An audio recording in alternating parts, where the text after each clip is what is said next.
আমাদের গণ অভ্যুত্থানের যে আকাঙ্ক্ষা ছিল একটা গণতান্ত্রিক বাংলাদেশ, সেটি বিনির্মাণের জন্য নির্বাচনী আচরণ বিধি কিন্তু প্রত্যেককে মানতে হবে। বাসায় বাসায় গিয়ে ভোটার আইডি কার্ড সংগ্রহ করা, বিকাশের নাম্বার নেওয়া, এটি তো কোনোভাবেই কাম্য না। আমরা বলছি সাধারণ মানুষ যেন এগুলোর ব্যাপারে সজাগ থাকেন, কারণ জনগণের অনেক আকাঙ্ক্ষা রয়েছে এবার ভোট দেওয়ার ক্ষেত্রে। সেখানে লেভেল প্লেইং ফিল্ড যেন নষ্ট না হয়।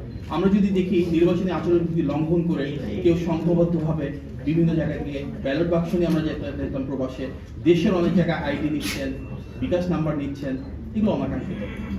আমরা আমাদের দলের সব নেতাকর্মীকে আহ্বান জানাবো, আগামীকাল থেকে যে প্রচারণা হয় সেখানে আমরা আমাদের ইতিবাচক রাজনীতিকে যেন ধারণ করে সাধারণ মানুষের কাছে ছুটে যাই, আমাদের পরিকল্পনাগুলো তুলে ধরি, এবং যে ধরনের অপপ্রচার রয়েছে সেটার বিরুদ্ধে যেন যা সত্য যা সঠিক সেটার পক্ষে অবস্থান নেই, এবং যারা এভাবে আইডি সংগ্রহ করছেন, যারা বিকাশ নাম্বার সংগ্রহ করছেন, এই নেতিবাচক রাজনৈতিক কৌশল থেকে যদি বেরিয়ে আসেন আমরা তাদেরকে সে আহ্বান। আমরা ইতিমধ্যে কথা বলেছি, ঢাকা 15 থেকে উঠেছে, এটা নিয়ে পরবর্তীতে আরো ডিটেলে আমাদের জানানো হবে।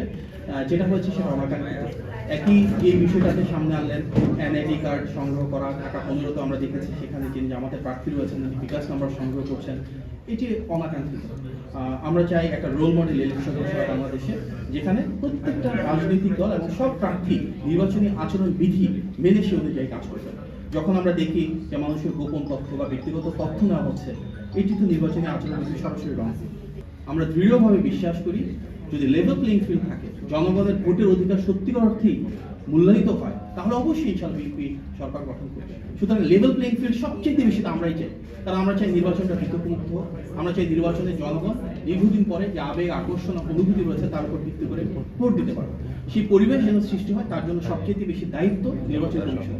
সুতরাং আমরা বরাবর মতোই বলে আসবো, একটা লেভেল প্লেইং ফিল্ড নিশ্চিত করা, এবং নির্বাচনটা যেন ত্রুটিমুক্ত হয়, নির্বাচনটা যেন বিতর্কমুক্ত থাকে, এবং সেই নির্বাচনে যেন প্রত্যেকটা দল নির্বাচনী আচরণ বিধি মেনে কাজ করে, সেটা অবশ্যই নিশ্চিত করতে হবে। সেই দায়িত্ব নির্বাচন কমিশনার।